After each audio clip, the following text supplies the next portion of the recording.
श्रीगुरुभ्यो नमः। हरिः ओम्। सहना भवतु, सहनौ भुनक्तु, सह वीर्यङ्करवावहै। तेजस्विनावधीतमस्तु मा विद्विषावहै।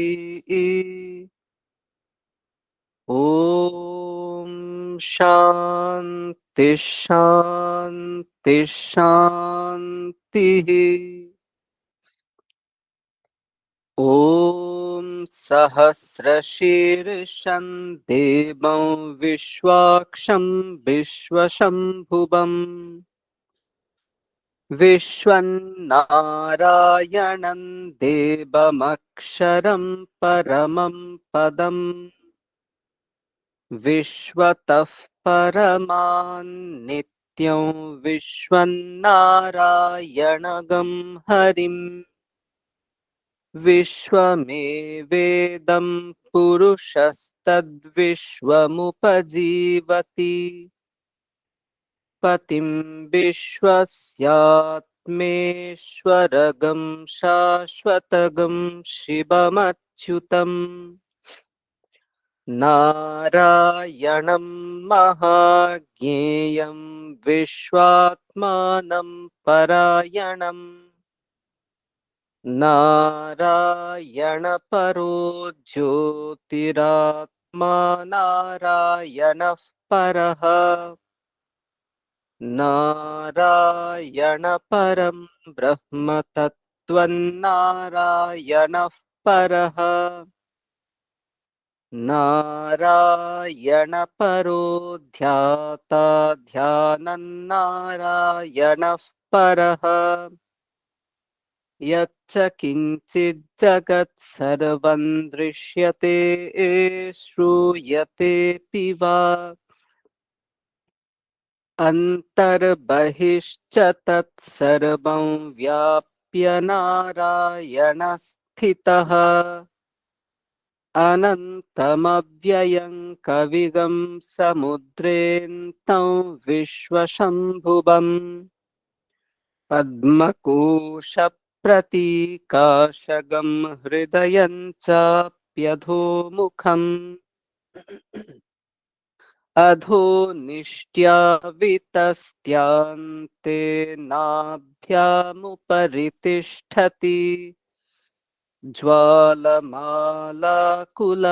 भाति विश्वस्यायतनं महत् सन्ततगं शिलाभिस्तुलम्बत्याकोशसन्निभम् तस्यान्ते सुषिरगं सूक्ष्मन्तस्मिन् सर्वं प्रतिष्ठितम् तस्य मध्ये महानग्निर्विश्वार्चिर्विश्वतो मुखः सोऽग्रभुग्बिभजन् तिष्ठन्नाहारमजरः कविः तिर्यगूर्ध्वमधः शायीरश्मयस्तस्य सन्तता सन्तापयति स्वन्देहमापादतलमस्तकः तस्य मध्ये वह्निशिखा अणियो ऊर्ध्वा व्यवस्थितः नीलतो यदमध्यस्थाद्विद्युल्लेखे वभास्वरा नीवारशुकवत्तन्विपीताभास्वत्यणुपमा तस्या आश्रिखाया मध्ये परमात्मा व्यवस्थितः सब्रह्मसशिवः स हरिः सेन्द्रः सोऽक्षरः परमस्वराट् ऋतगं सत्यं परं ब्रह्म पुरुषं कृष्णपिङ्गलम् ऊर्ध्वरेतं विरूपाक्षं विश्वरूपाय वै नमो नमः। ॐ नारायणाय विद्महे वासुदेवाय धीमहि तन्नो विष्णुः प्रचोदयात्। ॐ शान्ति शान्ति शान्तिः। अथ श्रीमद्भगवद्गीता अथ चतुर्थोऽध्यायः। श्रीभगवानुवाच इमौ विवस्वते योगम् प्रोक्तवानहमव्ययम् विवस्वान्मनवे प्राह मनुरिक्ष्वाकवे ब्रवीत् एवं परम्परा प्राप्तम् इमं राजर्षयो विदुः सकाले नेह महता योगो नष्टः परन्तप स एवायं मया तेत्य योगः प्रोक्तः पुरातनः भक्तोऽसि मे सखा चेति रहस्यं ह्येतदुत्तमम्। अर्जुन उवाच अपरं भवतो जन्म परं जन्म विवस्वतः कथमेतद्विजानीयाम् त्वमादौ प्रोक्तवानिति।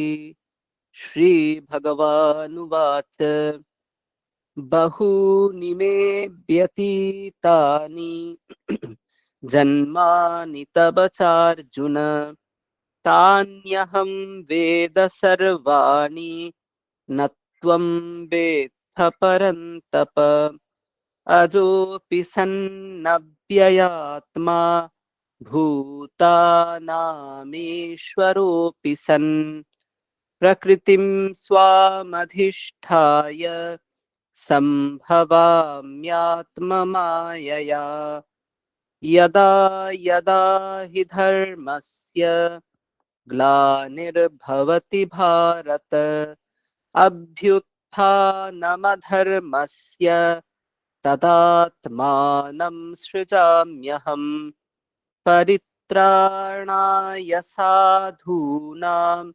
विनाशाय च दुष्कृतां धर्म संस्थापनार्थाय संभवामि युगे युगे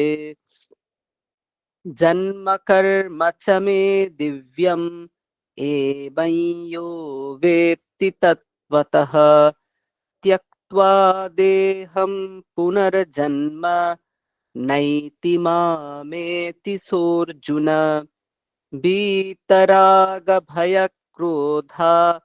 मन्मया मामुपाश्रिताः बहवो ज्ञानतपसा पूता मद्भावमागताः ये यथा मां प्रपद्यन्ते तांस्तथैव भजाम्यहम् मम वर्त्मानुवर्तन्ते मनुष्याः पार्थ सर्वशः काङ्क्षन्तः कर्मणां सिद्धिं यजन्त इह देवताः क्षिप्रं हि मानुषे लोके सिद्धिर्भवति कर्मजा चातुर्वर्ण्यं मया सृष्टं गुणकर्म विभागशः तस्य कर्तारमपि मां विद्य कर्तारमव्ययम् न मां कर्माणि लिम्पन्ति न मे कर्मफले स्पृहा इति मां योऽभिजानाति कर्मभिर्न स बध्यते एवं ज्ञात्वा জ্ঞাत्वा कृतं कर्म पूर्वैरपि मुमुक्षुभिः कुरु कर्मैव तस्मात् त्वं पूर्वैः पूर्वतरं कृतम्। আজকের মনন তৃতীয় অধ্যায়ের 30 নম্বর শ্লোক।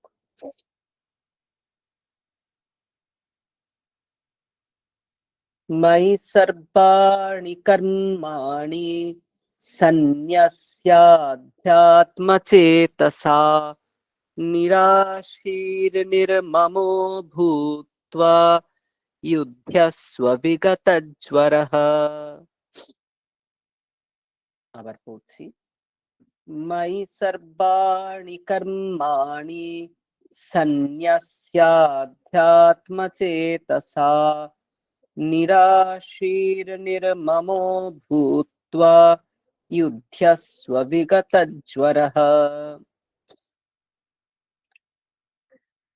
এখানে একটা আলোচনা উপসংহারের দিকে যাচ্ছে। এর আগে আলোচনা করা হয়েছে যে কর্ম অবশ্যই আচরণীয় এবং কর্ম আচরণ করতেই হবে, কারণ অর্জুন হলো শ্রেষ্ঠ, আর শ্রেষ্ঠরা যা আচরণ করে তা সাধারণ মানুষ অনুসরণ করে। ফলে অর্জুন যদি কোনো ভুল পদক্ষেপ নেয় যা সে নিতে চলেছে, তাহলে এটা এই বার্তা জনগণের কাছে পৌঁছাবে, যুদ্ধে ক্ষত্রিয়রা নিজের যে দায়িত্ব তা পরিত্যাগ করে পলায়ন করতেই পারে, কিন্তু তা তো অনুচিত। তো হে অর্জুন, লোক সংগ্রহের জন্য কর্ম করো। আমার দিকে তাকিয়ে দেখো, আমার তো ত্রিলোকে কোনো কিছু প্রাপ্তব্য নেই, তবুও আমি কর্ম করে যাচ্ছি। কিসের জন্য? যাতে জনগণ উন্মার্গগামী না হয়।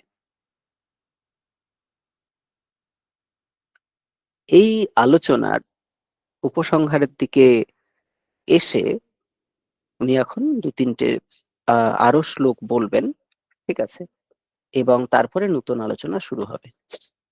তো এখন উপসংহার পর্বে এসে বলছেন এই আলোচনাটার যে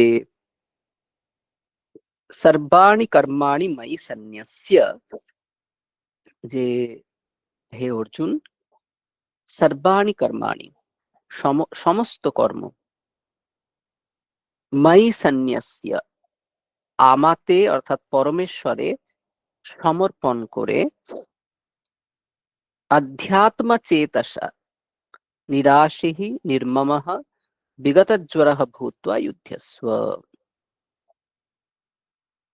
বলা হচ্ছে ময়ি সর্বাণি কর্মাণি সন্ন্যস্য, অর্থাৎ সকল কর্ম আমাতে সমর্পণ করে যুদ্ধস্ব যুদ্ধ করো। কেমন ভাবে যুদ্ধ করবে? না আধ্যাত্ম চেতসা,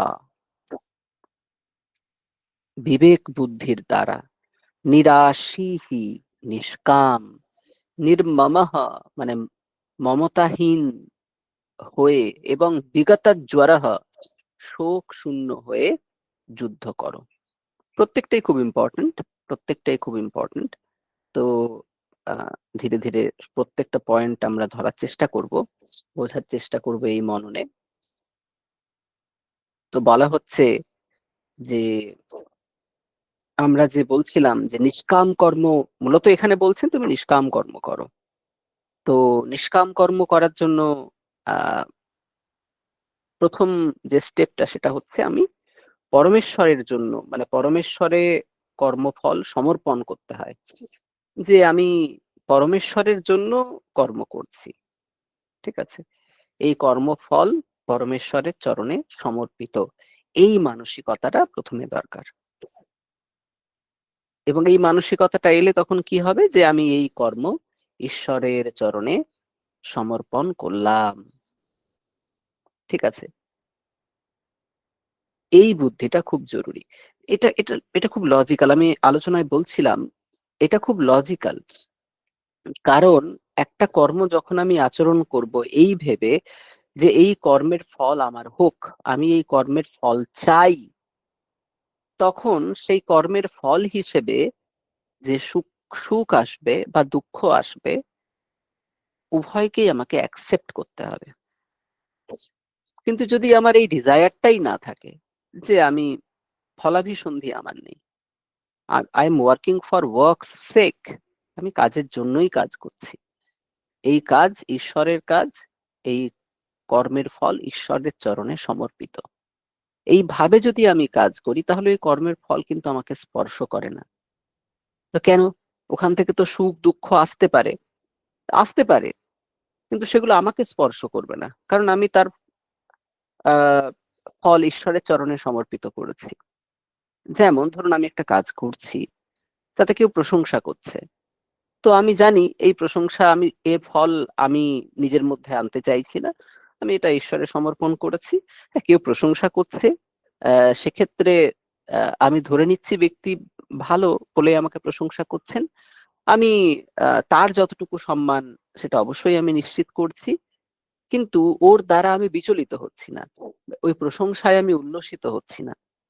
আবার আমার হয়তো কাজটা কোনো কারণে একটু এদিক ওদিক হয়ে গেছে, তার জন্য কেউ একজন এসে আমাকে খুব দু চার কথা মন্দ কথা বলছেন, তো আহ আমি তার যে প্রাপ্য সম্মান তা অবশ্যই তাকে দিচ্ছি, মানে শান্ত হয়ে পুরোটা শুনছি, কিন্তু ওটা আমি গায়ে মাখছি না, কারণ আমি জানি যে ঈশ্বরের চরণে সমর্পিত, যাহা ভালো যাহা মন্দ কর্ম থেকে আসবে আমি ঈশ্বরের চরণে সমর্পণ করেছি।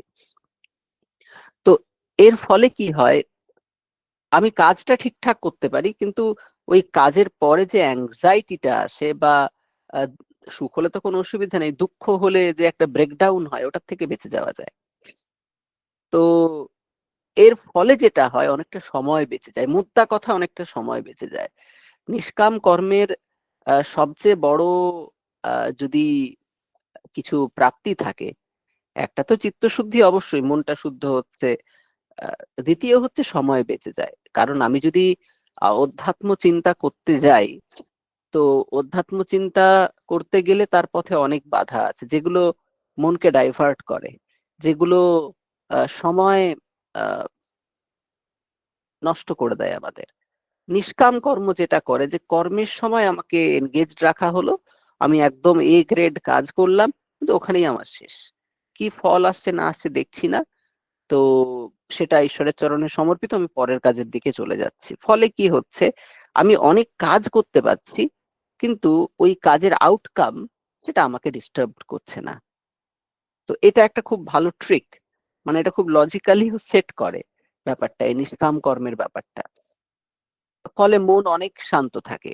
এবং আমি আপনাদের বলি যে উপাসনা শুরু করার পর থেকে যেটা আমার ক্ষেত্রে হয়েছে, আমি জানি না আপনাদের সকলের ক্ষেত্রে হয়েছে কিনা,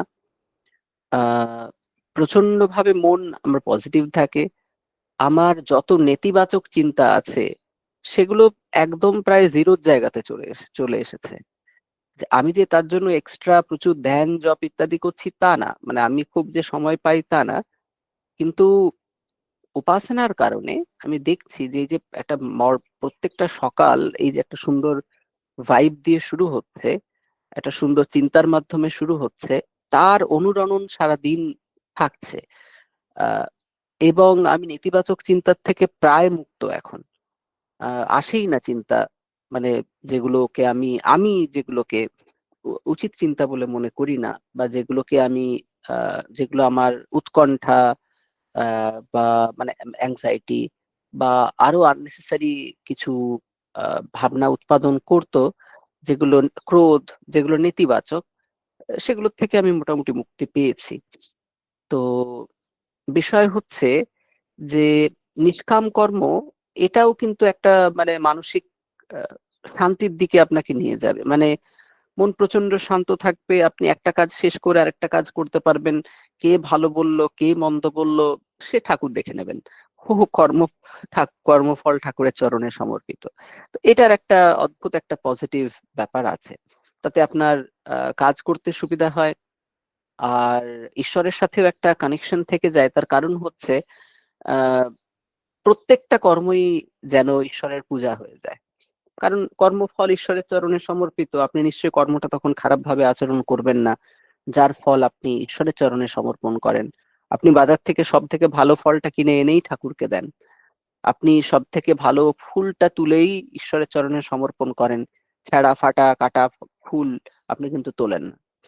এরকম যখন আপনার এই ধারণা আসবে যে এই কর্মের ফল আপনি ঈশ্বরের চরণে সমর্পণ করছেন, সেই কর্ম কিন্তু আপনি স্বাভাবিকভাবেই অত্যন্ত ভালোবেসে অত্যন্ত সুন্দর করে করার চেষ্টা করবেন। তো মাই সর্বাণি কর্মাণি সন্ন্যস্য, আমাতে সমস্ত কর্ম সমর্পণ করে। তারপরে কি বলছেন? আধ্যাত্ম চেতসা। আধ্যাত্ম চেতসা এর অর্থ শঙ্করাচার্য করেছেন বিবেক বুদ্ধিয়া, মানে বিবেক বুদ্ধির দ্বারা। ঠিক আছে? এবং বিবেক বুদ্ধি মানে কি?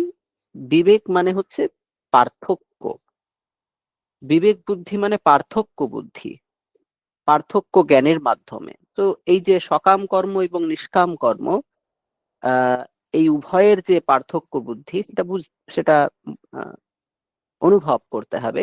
এবং এখানে বিবেক বুদ্ধিকে আরো বিস্তারিত বলেছেন শঙ্করাচার্য, আহম কর্তা ঈশ্বরায় ভৃত্যবৎ করোমি ইতি অনয়া বুদ্ধিয়া, অর্থাৎ আমি ঈশ্বরের জন্য ভৃত্যের মতো কাজ করছি, এই বুদ্ধিকে উনি এখানে বিবেক বুদ্ধি বলছেন।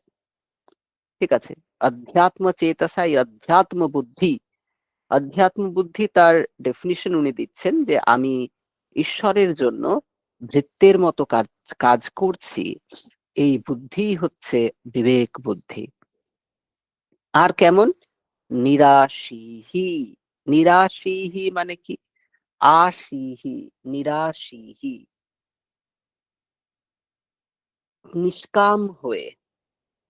ঠিক আছে? কোনো কামনা শূন্য হয়ে। কারণ ফলাভিসন্ধি, ফল পাওয়ার ইচ্ছা, সেটা তো আমি বর্জন করেছি, ঈশ্বরের চরণে সমর্পণ করেছি।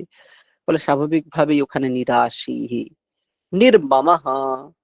নির্মমঃ মানে কি? মানে মমত্ব বুদ্ধি রহিত হয়ে। এটা আবার কি কথা?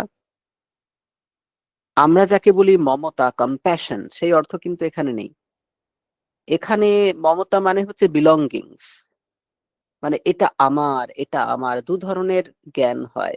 এই যে জাগতিক ভ্রম, সেই ভ্রমের কারণে দু ধরনের জ্ঞান হয়। একটা হচ্ছে দু ধরনের ভ্রম হয়। একটা হচ্ছে আহ অহন্তা ভ্রম, একটা হচ্ছে মমতা ভ্রম। এটা আবার কেমন? অহন্তা ভ্রম মানে আমি এই, আমি এই, আমি সেই, এরকম আমি দিয়ে একটা ভ্রম হয়। যেমন এই ধরুন আমি বলছি আমি শিক্ষক। ঠিক আছে? আমি ছেলে, আমি মেয়ে। তো এগুলো কিন্তু ভ্রম, কারণ আত্মার লিঙ্গ নির্ধারণ করা হয় না, সে ছেলে কি মেয়ে। ত্বম স্ত্রী ত্বম পুমান আসি ত্বম কুমারঃ অথবা কুমারী, এরকম করে খুব সুন্দর আছে শ্রী শ্রী মানে চণ্ডী পড়ার সময় আমাদের পড়তে হয় যে তুমি স্ত্রী না পুরুষ বোঝা কঠিন, সেভাবে বলা যায় না। গানও আছে, তুমি পুরুষ কি নারী বুঝিতে নারী, স্বয়ং না বুঝালে তা কি বুঝিতে পারি।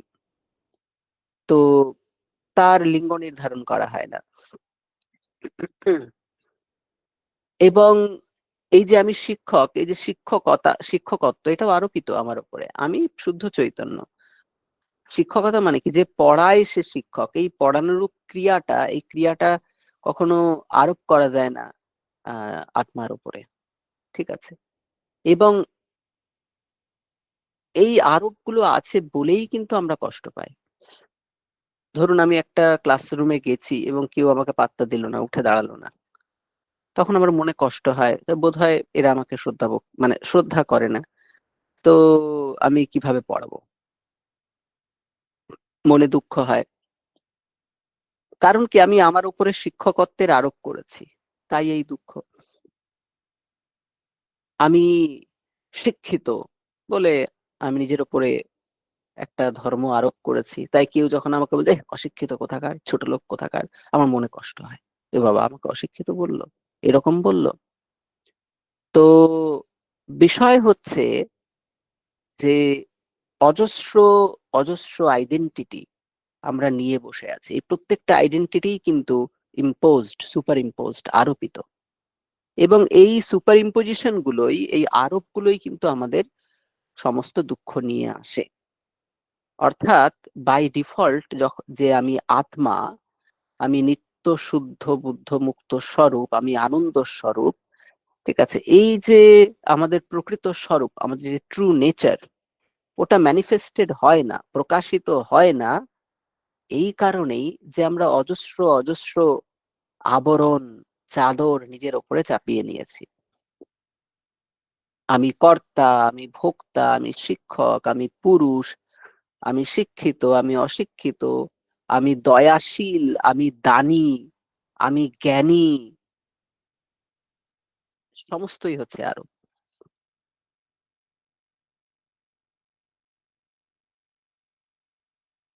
এবং এই আরোপগুলোর কারণে আমাদের দুঃখ আসে। এটা গেল অহন্তাভ্রম। আমি আমি আমি আমি আমি মোটা। মোটা কি হলো? এটা শরীরের ধর্ম। আমি নিজেকে মোটা বলে বসে আছি। আমি তো আত্মা, আত্মা কেন মোটা শুরু হতে যাবে?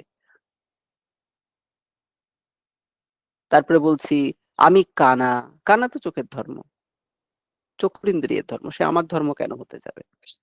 তো এইগুলো হচ্ছে যেখানে আমি আমি আমি আমি করি, তাকে অহন্তাভ্রম বলা হয়। আর মমতাভ্রম মানে কি? যেটা আমি আমার আমার আমার বলতে থাকি, বলছি এই মোবাইলটা আমার, এই কম্পিউটারটা আমার, এই বইটা আমার, ইনি আমার স্ত্রী, ইনি আমার পুত্র, ইনি আমার বাবা, ইনি আমার মা, এটা আমার জমি, এটা আমার বাড়ি, এই যে আমার আমার।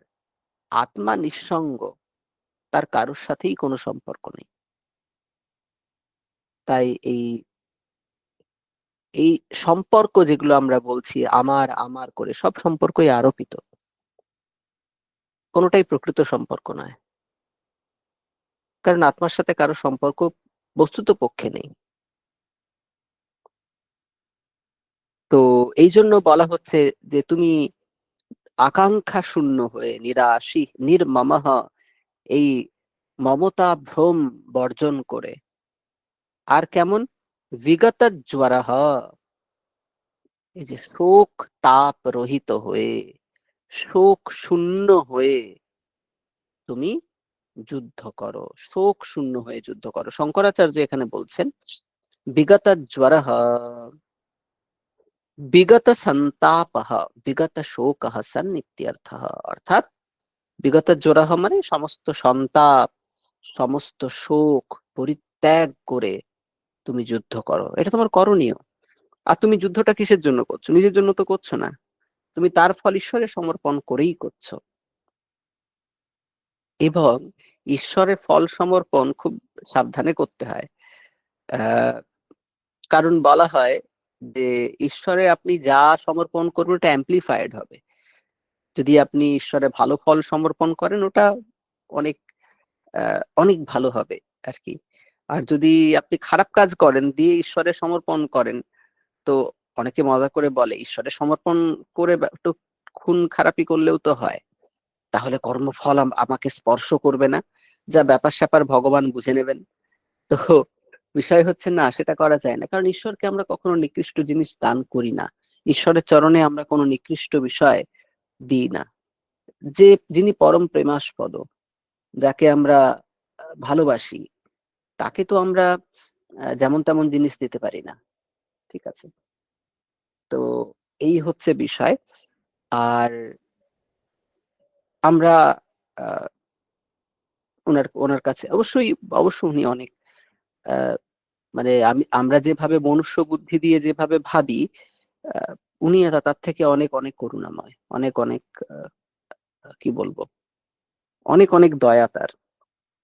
খুব সুন্দর গান আছে, আমি অকৃতি অধম বলেও তো কভু কম করে মোরে দাওনি, আবার যা দিয়েছ তারই অযোগ্য ভাবিয়া কেড়েও তো কিছু নাওনি। তো অজস্র দিয়েছেন, সেই অজস্র দেওয়াগুলো আমরা শান্ত হয়ে বসলে অনুভব করতে পারি।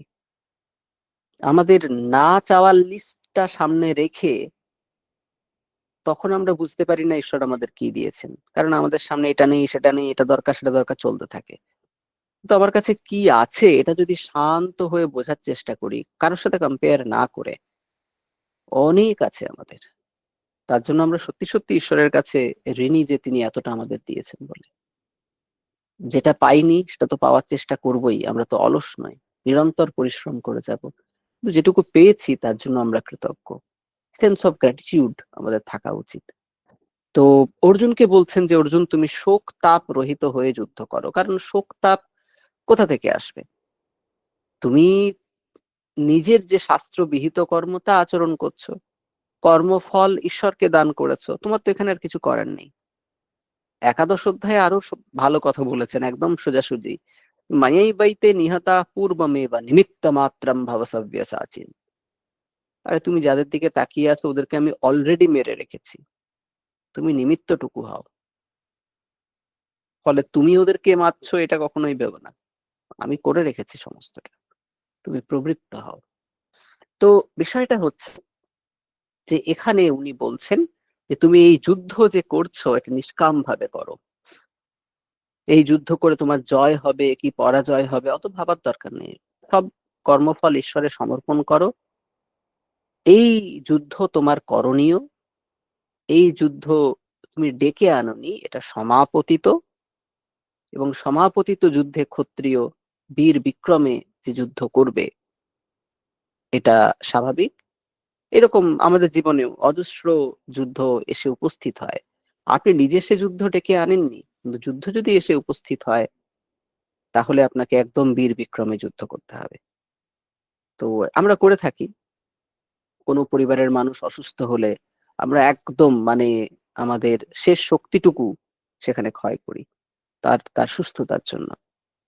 তো যাই হোক, এখানে উনি অর্জুনকে বলছেন যে অর্জুন তুমি আকাঙ্ক্ষা শূন্য হয়ে এই মমতা মমত্ববোধ তা বর্জন করে শোক তাপ রহিত হয়ে যুদ্ধ করো। আবার এটা ভাববেন না যে মমতা বর্জিত হয়ে বলেছে মানে একদম নির্দয় হয়ে, একদম কোনো ধরনের কোনো সহানুভূতি সহমর্মিতা সব ত্যাগ করে অমানুষ হয়ে পাথরের মতো যন্ত্রের মতো কাজ করো, সেটা বলছেন না।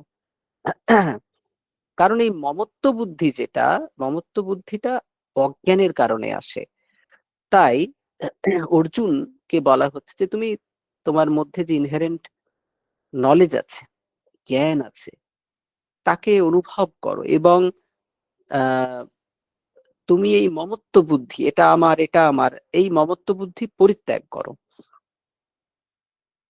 এইবারে তার মানে তুমি সকলের উপরে অত্যাচার করবে, তুমি একদম নির্দয় হবে তা না। আমরা বাংলায় নির্মম বলতে যা বুঝি সেই অর্থ এখানে না। এখানে নির্মম মানে হচ্ছে আমার নয় আমার নয় আমার নয় এই বোধ। আমার আমার বলে বোধ থাকলে আমরা কি করি, আমরা তার ভালো মন্দে কষ্ট পাই। যেমন আমার ধরুন মোবাইলটা যদি খারাপ হয়ে যায় আমার মনে কষ্ট হয়, ঠিক আছে? তো এই মমত্ব বোধ কিন্তু প্রচুর কষ্ট নিয়ে আসে। এবং এটা খুব সহজে আপনি বুঝতে পারবেন, একটা গল্প বললেই বুঝতে পারবেন, এটা বলেই শেষ করব। ধরুন আপনি মোবাইল কিনতে গেলেন দোকানে, তো দোকানে মোবাইল কিনতে গেলেন, যে আমাদের বিপণীওয়ালা আছে, যে সেলস উমেন আছে, তিনি আপনাকে দেখাচ্ছেন। এবং আপনাকে যখন দেখাচ্ছেন ফোনটা ওনার হাত থেকে পড়ে গেল, আপনার কি মনে হবে? আহারে, মোবাইলটা ফেলে ফেলে দিল ভুল করে, এইটুকুই হবে, আর বেশি কিছু মনে হবে না, ঠিক আছে? এইবারে ধরুন আপনা আপনি কোনো পড়ে টরে নেই, আপনি মোবাইলটা আপনার পছন্দ হয়েছে, আপনি কিনে নিয়েছেন, বিল করা হয়ে গেছে, এইবারে হাতে নিয়েছেন, এইবারে আপনার হাত থেকে পড়ে গেল, আপনার মনে হবে বুকের দুটো পাঁজর খুলে গেল। কেন? এর এই 10 মিনিটের মধ্যে কি এমন পরিবর্তন হয়ে গেল যার কারণে ওর হাত থেকে যখন পড়লো আপনার কষ্ট হলো না, আপনার হাত থেকে যখন পড়লো তখন আপনার কষ্ট হয়ে গেল? কারণ তখন আপনার মমত্ব বোধ জন্মে গেছে, এটা আমার এটা আমার, আমি টাকা দিয়ে কিনেছি, এটা আমার। ফলে আপনি কষ্ট পেলেন। ঈশ্বরের এই বিশাল সৃষ্টিতে সবই তার, কোনোটাই আমার নয়, মোদ্দা কথা। আমি এসেছি, ঘুরতে এসেছি, ভিজিটার, যেমন পুরী ঘুরতে যাই। এটা শরীর আমাকে দেওয়া হয়েছে, কাজ করার জন্য সমস্ত উপকরণ দেওয়া হয়েছে, একটা পরিবেশ তৈরি করা হয়েছে, সেখানে আমার বাবা মা সবাই রয়েছেন, আমি সুন্দরভাবে সেখানে কাজ করছি, এটুকুই। এখানে আমার আমার বলে বস্তুত আহ, বিশেষ কিছু নেই। তবে এই বোধটা নিয়ে আবার অলসতা ডেকে আনবেন না। আমার বলে তো আর কিছুই নেই, কেন আর কাজ করব? কাজ একদম কন্টিনিউয়াস করতে হবে। যতক্ষণ না পর্যন্ত সেই বৈরাগ্য না আসছে, একদম পরিশ্রম করুন, অর্থ উপার্জন করুন, জমি জায়গা কিনুন, অ্যাসেট বানান, ঠিক আছে, পরিবারের সকলের যা যা বাসনা কামনা আছে সেগুলোকে পূরণ করুন। একদম যখন বৈরাগ্য আসবে তখন দেখা যাবে। ঈশ্বরের কাছে প্রার্থনা করবেন যেন বৈরাগ্য আসে। তো ততক্ষণ অবধি কিন্তু একদম প্রচন্ড উদ্যম নিয়ে কর্ম করতে হবে, কর্ম ত্যাগ করা যাবে না। যদি নিষ্কাম কর্ম করতে না পারা যায়, সকাম কর্ম করতে হবে, কিন্তু কর্ম করতে হবে, অলসতা একদমই করা যাবে না। তো ওই জন্য ভগবান বারবার প্রথম থেকে বলছেন যে নাহি কাশ্চিৎ ক্ষণমপি জাতু তিষ্ঠতি অকর্মকৃত। কেউ কর্ম ছাড়া থাকতে পারে না, কর্ম করতেই হবে। তাই বিহিত কর্ম অনুষ্ঠান করা, নিষ্কাম ভাবে কর্ম আচরণ করা, এভাবে করলে অনেক আত্মিক উন্নতি সম্ভব, এবং সেই আত্মোন্নতির মাধ্যমে আমরা ধীরে ধীরে মুক্তির পথে অগ্রসর হতে পারবো। ঠিক আছে? সুতরাং অর্জুনকে এটা বলে উপসংহার করলেন যে তুমি যুদ্ধ করো, নিষ্কাম ভাবে তুমি যুদ্ধ করো। বেশ, এরপরে আপনারা প্রাত্যহিক ধ্যান, জপ, শরীরচর্চা ইত্যাদির মাধ্যমে আজকের সুন্দর দিন শুরু করুন। সকলকে সুপ্রভাত।